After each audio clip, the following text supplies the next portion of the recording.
Hello दोस्तों, geography classes में आपका स्वागत है। मैं रोहित शर्मा, सब्जेक्ट अपना ज्योग्राफी। देखिए लेसन नंबर 7 हमारा चल रहा है, इसका नाम है भू-आकृतियां तथा उनका विकास।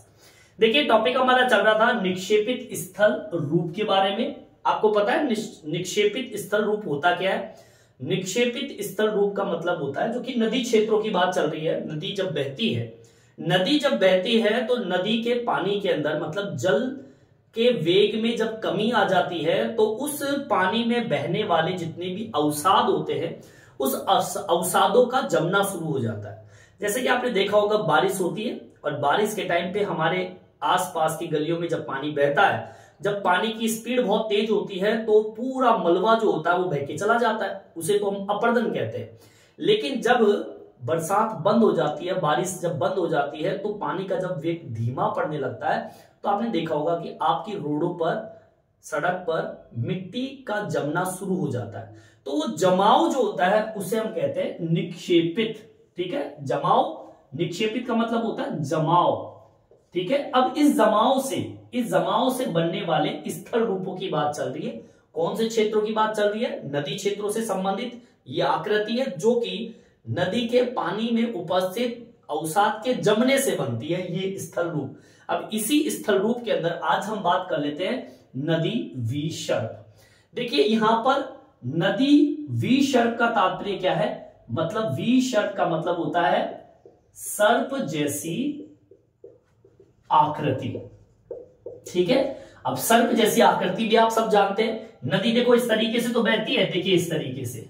ठीक है, तो ये नदी का बहने का तरीका है और बिल्कुल आपके सर्प जैसी आकृति जो होती है, जो सांप जिसे हम कहते हैं सर्प, इस सर्प जैसी आकृति के अंदर पानी का बहाव होता है, इसे हम बोलते हैं विसर्प।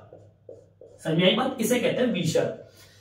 अब देखिए ये बनते कैसे हैं, इसका निर्माण कैसे होता है, उसी पे आज हम चर्चा करने वाले हैं। देखिए नदी विसर्प जो है वो बाढ़ और डेल्टा जो मैदान होते हैं वहां पर सीधे मार्गों पर नहीं बहती है। आगे बस हमें मतलब ये इस लाइन को देखिए, इस लाइन को समझिए भी आप। पहली लाइन अपनी है नदियां या नदी बाढ़ व डेल्टा मैदानों में सीधी नहीं बहती। इसका तात्पर्य क्या है? इसका तात्पर्य यह है कि जो बाढ़ मैदान होते हैं, ठीक है, और जो डेल्टा मैदान होते हैं, मतलब क्या होता है कि ये जो बाढ़ मैदान और डेल्टा मैदानों में होता क्या है कि जब ये मैदान बनते हैं, अब डेल्टा तो आप सब जानते हैं, बाढ़ आप सब जानते हैं, पानी जब आता है तो अपने साथ बहाव से बहुत सारा अवसाद लेके आता है, उस अवसाद को जब जमा देता है तो मैदान बन जाते हैं, उन्हें बाढ़ मैदान कहते हैं। तो बाढ़ मैदान बिल्कुल समतल भी नहीं हो सकते, किसी तरीके से उबड़ खाबड़ इस तरीके से आपकी स्थिति होती है। डेल्टा वाले जो पार्ट होते हैं इसमें कोन जैसी आकृति, मतलब ऐसी आकृति आपको देखने को मिलती है, ऐसी आकृति। ठीक है, तो ये इसे हम बोलते हैं डेल्टा। ठीक है, और ये जो जमाव, मिट्टी का जमाव है, इसे हम कहते हैं क्या? बाढ़ मैदान। ठीक है, अब आप ये देखिए इन बाढ़ मैदानों में और डेल्टा वाले जो भाग है जो इस तरीके से है, अगर यहां से कोई पानी बहेगा तो क्या सीधा बहेगा? नहीं बहेगा। क्यों नहीं बहेगा? कि जैसे कि मान लीजिए कोई धार इस तरीके से आ रही है तो सामने का डेल्टा खड़ा दिखेगा, जो कि एक कोन है। ठीक है, आइसक्रीम का कोन देखा आप लोगों ने, वैसा कोन ऐसा खड़ा है, तो होगा क्या? इससे टकरा कर एक धार इधर चली जाएगी और एक धार इधर चली जाएगी। मतलब ये कि सीधी ना बहकर टेढ़ी मेढ़ी बहेगी। अब आप सोचिए, एक डेल्टा यहां पर है, एक डेल्टा यहां पर है, एक डेल्टा इधर है, इस तरीके से। तो पानी आएगा तो कभी पानी जो है कभी इधर बहेगा, फिर इधर जाएगा तो इधर बहेगा। तो मतलब बीच में क्या है कि वो नदी का जो पार्ट है ऐसे, कभी ऐसे। ठीक है, अब इधर जैसे मान लो इधर कोई डेल्टा है तो कभी इधर घूम जाएगा। तो मतलब ये कि जो बाढ़ मैदान होते हैं या फिर डेल्टा मैदान होते हैं, वहां पर आपकी नदियां कभी भी सीधे मार्ग पर नहीं बहती है। ये बिल्कुल क्लियर वाली बात है। अगर आपसे एग्जाम में पूछ लिया जाए कि बाढ़ मैदान और डेल्टा मैदानों में नदियां सीधी क्यों नहीं बहती, उसका कारण यही है क्योंकि बाढ़ और डेल्टा मैदानों में इस प्रकार के लूप्स बन जाते हैं, लूप चैनल बोलते हैं जिसे हम, है ना। ऐसे लूप या चैनल बन जाते हैं जिसकी वजह से आपकी नदी जो होती है वो वी शर्प जैसी हो जाती है। भाई जैसे सीधी नदी बह रही है, अब बीच में कुछ आ गया, कुछ मिट्टी आ गई तो पानी इधर बह जाएगा, फिर इधर कोई आ गया तो इधर बह जाएगी, कोई इधर आ गया तो इधर बह जाएगी, तो टेढ़ी मेढ़ी स्थिति इसमें देखने को मिलती है। समझ में आ गया होगा। अब इस लाइन को हम जो भी मैंने बताया इसको हम एक्सप्लेन भी कर देते हैं। कैसे लिखेंगे, देखिए बाढ़ व डेल्टा मैदानों पर, अब कारण बता रहा हूं मैं कि बाढ़ डेल्टा मैदानों पर सीधी नहीं बहती नदियां, उसका कारण मैं आप लिख रहा हूं, ठीक है। लिखेंगे बाढ़ व डेल्टा मैदानों में लूप, ठीक है। लूप एक आकृति को कह सकते हो आप, चैनल बोल सकते हो, ऐसे डोम जैसी आकृति आप बोल सकते हो, कोन जैसी आकृति बोल सकते हो, जैसे चैनल बन जाते हैं, ठीक है। चैनल का मतलब लूप जैसी आकृति हम ये कहेंगे, इस प्रकार की ये लूप जैसी आकृति चैनल है ये। अब वो चैनल इस वजह से हुआ है क्योंकि मैंने बता दिया आपको कि वो बाढ़ और डेल्टा मैदानों में जो भी मिट्टी का ढेर पड़ा हुआ है उनसे टकरा टकरा के टेढ़ी मेढ़ी स्थिति में चली जाती है। तो ऐसा चैनल जो है ये एक चैनल है, इसे हम लूप कह सकते हैं, और ये लूप बनते हैं इन डेल्टाओं की वजह से, ठीक है, जिसे हम जैसे कि चैनल के नाम से भी इसको जानते हैं। क्लियर, आगे बात समझ। जिन्हें हम क्या कहेंगे, बन जाते हैं, जिन्हें वी शर्प कहते हैं, ठीक है। ये है आपका वी शर्प, ऐसी आकृति आपकी लूप जैसी आकृति बन जाती है, ऐसे चैनल आपके यहां बन जाते हैं, ठीक है। आगे की ओर बढ़ते हैं। ये तो समझ में आ गया वी शर्प होता क्या है। वी शर्प बिल्कुल सीधी सी बात है, नदियां बाढ़ व डेल्टा मैदानों में सीधी नहीं बहती, सर्प जैसी आकृति में बहती है। बाढ़ व डेल्टा मैदानों में लूप जैसे चैनल बन जाते इस तरीके के, जिसे हम वी शर्प का नाम दे देते। अब ये तो समझ में आ गया कि वी शर्प होता क्या है। अब मैं आपको बताऊंगा वी शर्प निर्मित होने के कारण, कि आपकी नदियां टेढ़ी मेढ़ी क्यों होती है। यहां पॉइंट डाल लेंगे अपन, ठीक है। क्या पॉइंट अपना है, नदी वी शर्प के निर्मित होने के कारण, नदी वी शर्प होने के कारण, ठीक है। मतलब ये जो वी शर्प बना है, ये जो चैनल बना है, ये लूप जो बना है, ये क्यों बने हैं, इसके क्या कारण है। चल पहला कारण, ठीक है, पहला बिंदु क्या है, सुन लीजिए। देखिए मंद ढाल पर बहते जल में तटों पर क्षतिज और पार्श्विक कटाव जब होगा तो आपकी जगह जो होती है वो टेढ़ी मेढ़ी हो जाती है।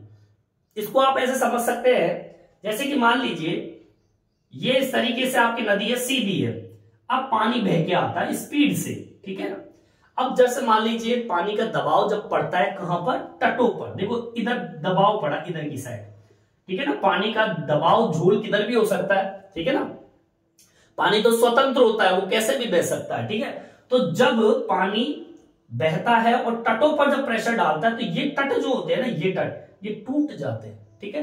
इसका जो मलबा होता है वो निकल कर आगे की ओर बह जाता है, बह गया, लेकिन अब ये जगह खाली हो गई। अब इसमें पता नहीं इतना मलबा निकला हो बाहर, इतना मलबा निकला हो बाहर, ठीक है ना।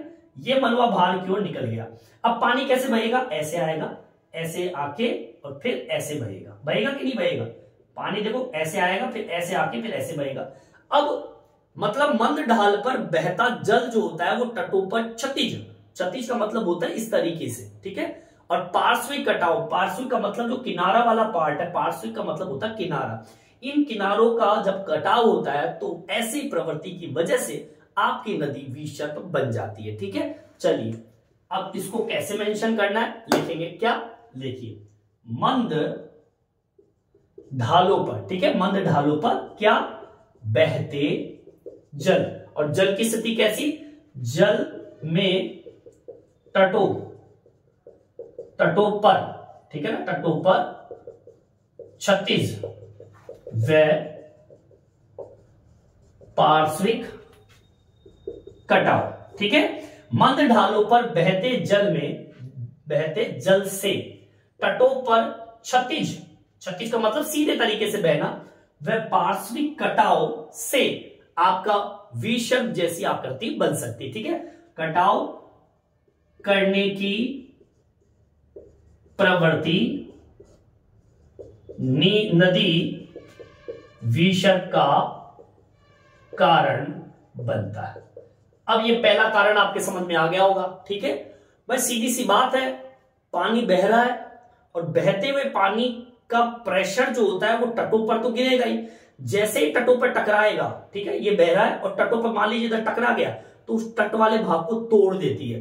अब पानी का मलबा, वो जो मलबा जो टूटा है वो तो बह के चला गया, अब पानी इधर घुस के फिर निकलेगा इस तरीके से। तो ऐसे आपकी नदी विसर्ग बन सकती है, ठीक है। चलिए दूसरा कारण सुन लीजिए। दूसरा कारण है तटों पर जलोढ़ का अनियमित असंगठित जमाव, ठीक है। अब इसको देखिए कैसे, मान लीजिए आपकी ये नदी है, ठीक है, ये नदी आपकी सीधी है, पानी बहता हुआ आया, अब होता क्या है, अपने साथ मलबा लेके आएगा। अगर मान लीजिए मंद ढालों पर, ये काम सब मंद ढालों पर होता है, कहां पर होता है, मंद ढालों पर, ठीक है। जैसे पानी का बहाव धीमा होने लगता है तो ये अपने साथ जो मिट्टी कंकड़ पत्थर लेके आए उसको मान लीजिए यहां पर आके जमा कर दिया इधर, ठीक है, यहां पे जमा कर दिया। अब होगा क्या, जब जमा हो जाएगा इस साइड तो अब पानी इधर से आके ऐसे बहेगा, इस तरीके से बहेगा कि नहीं बहेगा, क्योंकि ये एरिया तो मिट्टी का भर गया, ये भर गया मिट्टी का, तो ये इधर बह के ऐसे जाएगा इस तरीके से। अब ये जो भाव है ऐसे आके फिर ऐसे आके फिर इधर की साइड बहेगा ऐसे, समझ में आई बात, ये पूरा का पूरा मलबे से भर गया। अब देखो नदी आई इधर घूम के ऐसे चलेगी, अब पानी का बहाव देखो इधर की साइड पड़ रहा है, इधर की साइड, तो पानी ऐसे आएगा और इधर की साइड क्या कर देगा, कटाव कर देगा ऐसे इस तरीके से, ठीक है, इधर का मलबा ले जाएगा, ठीक है। तो इस तरीके से पानी, अब भाई जिधर की साइड जलोढ़ का अनियमित असंगठित जमाव होगा, जल के दबाव के कारण वो पार्श्व जो होते हैं वो बढ़ जाते हैं, क्योंकि इधर से मलबा लाके यहां जमा करेगा तो ये जमीन तो भर गई ना, तो अब पानी इसके इधर होके निकलेगा तो हो गया टेढ़ा मेढ़ा, ठीक है, ये कारण होता है, ठीक है, इसको मेंशन कर देंगे अपन। यही होता है कि कटाव जमाव, कटाव जमाव, जिधर कट रहा है पानी उधर भर रहा है, जिधर जमाव हो रहा है पानी उसके टच होके निकल रहा है, ठीक है, तो टेढ़ा मेढ़े इस स्थिति में चला जाता है पानी, ठीक है।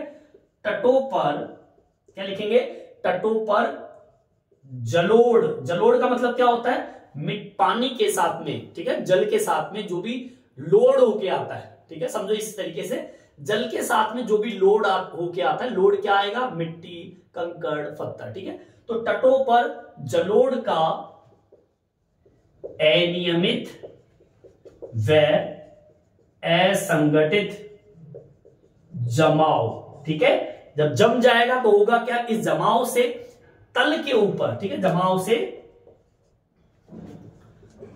पार्श्वों पर दबाव बढ़ जाता है, जिससे नदी क्या हो जाती है, विसर्ग हो जाती है।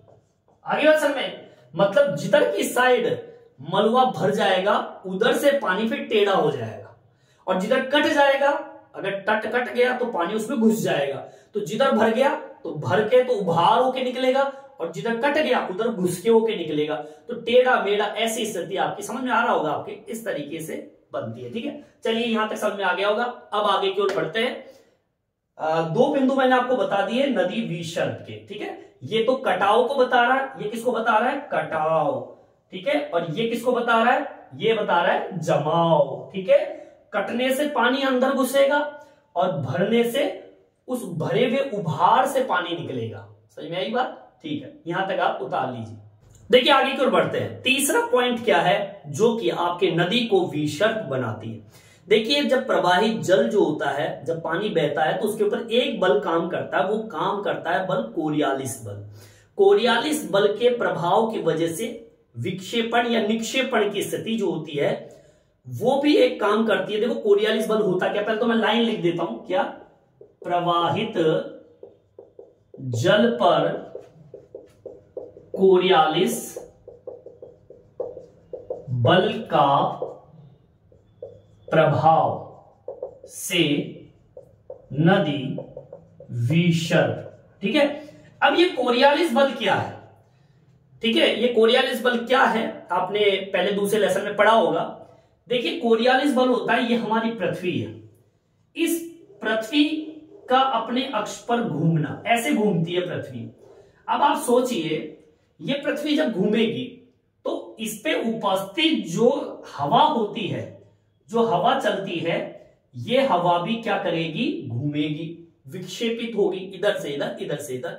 अब सोचिए हवा जब घूमेगी तो अब जैसे समुद्र का पानी होता है, वो समुद्र का पानी भी इस कोरियालिस बल, ये कौन सा बल है, कोरियालिस बल, आपको बता दूं कोरियालिस बल है किससे संबंधित, पृथ्वी के घूर्णन से संबंधित। ध्यान रखना इस चीज को, एग्जाम में क्वेश्चन पूछ ले कि कोरियालिस बल किससे संबंधित है, तो आपको बताना है पृथ्वी के घूर्णन से संबंधित है। अब ये काम क्या कर रहा है, यहां पर नदी को विषम क्यों बना रहा है, देखिए देखिए जब आपकी पृथ्वी घूमती है ना, तो इसके ऊपर उपस्थित जो हवा होती है, वो हवा भी विक्षेपित होती है। क्या होती है, विक्षेपित। विक्षेपित का मतलब होता है एक स्थान से दूसरे स्थान पर जाना। अब हवा किसके संपर्क में होती है, जल के। जब पानी बहता है, अब सोचिए हवा जो घूम रही है, विक्षेपित हो रही है, वो पृथ्वी के घूर्णन से संबंधित है। ऐसी बात कर लो, एक कड़ा है, एक कड़े के ऊपर हमने एक रस्सी ताकी, उसमें बाल्टी भर के पानी से लगा दिया। अब उस बाल्टी को आप फिराइए। अब जब बाल्टी फिरेगी तो उसमें उपस्थित जो जल है वो भी फिरेगा, और वो जो पानी है, ठीक है, वो हवा के संपर्क में आ रहा है, तो हवा की वजह से पानी भी उस संपर्क की वजह से क्या कर रहा है, घूम रहा है। जैसे समुद्र का पानी हवाओं से बहता है एक स्थान से दूसरे स्थान पर, तो यहां पर प्रवाहित जल जो है वो कोरियालिस बल से प्रभावित है। जैसे जैसे पृथ्वी फिरती है तो उसके उपस्थित जो हवा होती है वो भी विक्षेपित होती है, और यही वायु जो होती है, यही वायु आपके प्रवाहित जल को क्या करती है, प्रभावित करती है। और इसी प्रभाव की वजह से आपका पानी जो होता है वो ऐसे टेढ़ा मेढ़ा दबाव, मतलब एक स्थिति में नहीं बहता है। उस हवा की वजह से पानी कभी इधर चला जाता है, कभी इधर चला जाता है, जैसे कि समुद्र का पानी बहता है। ठीक है, चलिए अब आगे की ओर बढ़ते हैं अपन। यहां तक आपके समझ में आ गया, ठीक है। अब चौथा पॉइंट देखिए, जब चैनल की ढाल कम होती है, मतलब जब पानी बहता है और अगर ढाल कम है तो पार्श्वों का कटाव अधिक होगा। ध्यान रखना इस चीज को, ठीक है, लिख दीजिए इसको भी। जब चैनल की ढाल मंद होती है तो क्या होगा, पार्श्वों का कटाव अधिक होगा, मतलब दोनों साइड के किनारे जो हैं, नदी के किनारे, उसका कटाव क्या होगा, अधिक। पार्श्वों, यहां लिख देता हूं मैं, किनारा का कटाव अधिक होगा। अब वो बार बार मैं आपको बता रहा हूं कि जब चैनल की ढाल मंद होगी और किनारे जब कट जाएंगे तो पानी कटे हुए भाग से निकलेंगे, तो पानी ऐसे बह रहा है, और पानी बहने से आपके किनारे कट गए, तो पानी अब कटे हुए भाग से बहेंगे, तो सीधा पानी बहते बहते और कटे हुए भाग से निकल जाएगा। तो पानी टेढ़ा मेढ़ा गया कि नहीं गया, विषम बना कि नहीं बना, बन गया। ठीक है, पांचवा बिंदु देखिए, नदी तटों पर थोड़ी सी अनियमितता जब होती है तो भी आपके मोड़दार स्थिति पैदा हो जाती है, मतलब विषम जैसी स्थिति। मोड़ का मतलब टेढ़ा मेढ़ा ऐसी स्थिति, अगर थोड़ी सी भी अनियमितता हो गई तो, ठीक है, नदी का तट कहीं पर, देखिए इधर नदी के तटों में थोड़ी सी भी अनियमितता हो गई तो नदियां मोड़ जैसी या कहें विसर्प जैसी आकृति क्या कर लेती है, ग्रहण कर लेती है। मतलब ये कह रहा है कि नदी के तटों पर थोड़ी सी भी अनियमितता हुई, मतलब ये कि तट इस तरीके से है और अगर थोड़ा सा भी अगर कटाव हो गया, अनियमितता का मतलब क्या होता है, कटाव, यहां पर कटाव से संबंधित हो गया, कहीं से झड़ गया, टूट गया अगर तट, तो सीधी सी बात है आपकी नदी घुस जाएगी और मोड़ जैसी स्थिति पैदा हो जाएगी। यह मोड़ नदी के अंदरूनी भाग में जलोढ़ के जमाव के कारण गहरे होते चले जाते हैं और फिर धीरे धीरे पानी उसके अंदर घुसता हुआ चला जाता है। समझ में आई बात, इसको मेंशन कर दीजिए, धीरे धीरे यह मोड़ अधिक गहरे होते चले जाते हैं। गहरे का मतलब देखो इस तरीके से, ऐसे इस तरीके से गहरे। देखो अब ये गहराई वाला पार्ट है, देखो ऐसा, ये गहराई वाला, देखो ये गहराई वाला पार्ट है, ये देखो गहराई वाला पार्ट है, ये गहराई वाला पार्ट है। तो मतलब ये कि जो कटाव होता चला गया वो भाग जो है और गहरे होते चले जाएंगे, और गहरे होते हुए चले जाएंगे, पानी अंदर तक घुस जाएगा। तो जैसे मान लीजिए अभी नदी बह रही है और इधर से कटाव हो गया तो पानी अंदर तक चला जाएगा, तो पानी सीधा ना बहकर उन गड्ढों में होके, कटाव में होके जब बहेगा तो ऑटोमेटिकली आपका पानी जो है वो वी शार्प जैसी आकृति ग्रहण कर लेगा। समझ में आ रहा है ना? ठीक है, चलिए यहां तक आपके समझ में आ गया होगा, और भी आपको कारण बताऊंगा, यहां तक आप उतार लीजिए। देखिए आगे की ओर बढ़ते हैं, इसमें एक लाइन में आपको जोड़ना चाहूंगा। देखिए नदी का विसर्प होने में दो चीजें अहम है, ध्यान रखना इस चीज को। अगर एक होता है अपर्दन व दूसरा होता है निक्षेपण, ठीक है, अगर ये दोनों नहीं होंगे तो आपका, और एक निक्षेपण हो गया, अपर्दन हो गया, और एक कटाव, ये तीन चीज होना जरूरी है। अगर अपर्दन, निक्षेपण तथा कटाव नहीं होगा तो नदी विसर्प जैसी नहीं होगी। ध्यान रखना इस चीज को, जब तक पानी बहेगा नहीं, मलबा बहेगा नहीं, जब तक मलबा जमेगा नहीं, और जब तक किनारों का कटाव नहीं होगा, ये तीनों प्रक्रिया जब तक नहीं होगी ना, तब तक विसर्प जैसी आकृति नहीं बनेगी। ध्यान रखना इस चीज को। बड़ी नदियों के विसर्पों में अवतल किनारों पर सक्रिय निक्षेपण अधिक होता है। ध्यान रखना इस चीज को, इसको मेंशन कीजिए। बड़ी नदियों के किनारों पर, ठीक है, आगे वचन में, या कहें कि बड़ी नदियों के किनारे कौन से, अवतल किनारों पर, ठीक है, बड़ी नदियों के विसर्प में अवतल किनारों पर अधिक सक्रिय निक्षेपण होता है। ठीक है, बड़ी नदियों के अवतल किनारों पर निक्षेपण अधिक होता है। ठीक है ना, मतलब जो भी बड़ी नदियां होती है उनके जो अवतल किनारे होते हैं, पूछोगे गुरु जी अवतल किनारा किसे कहते हैं? देखो अवतल किनारे का मतलब होता है जहां नदी घाटी किनारे पर सीधे टकराती है।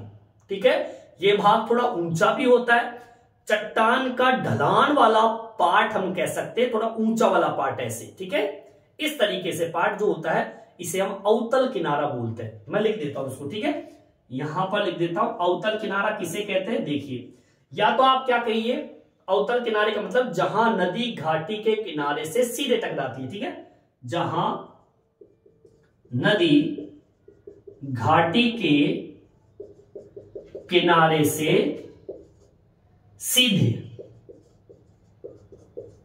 टकराती है, या तो आप ये बोल लीजिए अवतल किनारा बोलते हैं इसको। ठीक है, या फिर आप कह दीजिए ये भाग थोड़ा ऊंचा कह दीजिए। ठीक है ना, ये अवतल किनारा जो होता है ना, इसकी दूसरी विशेषता क्या है, यह भाग थोड़ा ऊंचा होता है।